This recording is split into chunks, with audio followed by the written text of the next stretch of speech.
বিচাৰি পাবা মনৰ মানুহ জ্বলালে চাকি ৰচি তিনিচুকীয়াৰ টিলিঙা মন্দিৰ ঠাই নাম হ'ল বৰডুবি বিচাৰি পাবা মনৰ মানুহ জ্বলালে চাকি ৰচি জালৈ দূৰ দূৰণিৰ ডেকা জীয়ৰী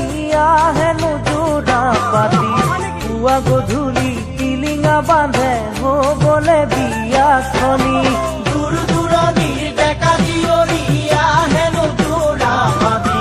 পুৱা গধূলি টিলিঙা বান্ধে হ'বলে বিয়াখনি ঐ জান হ'বলে বিয়াখনি।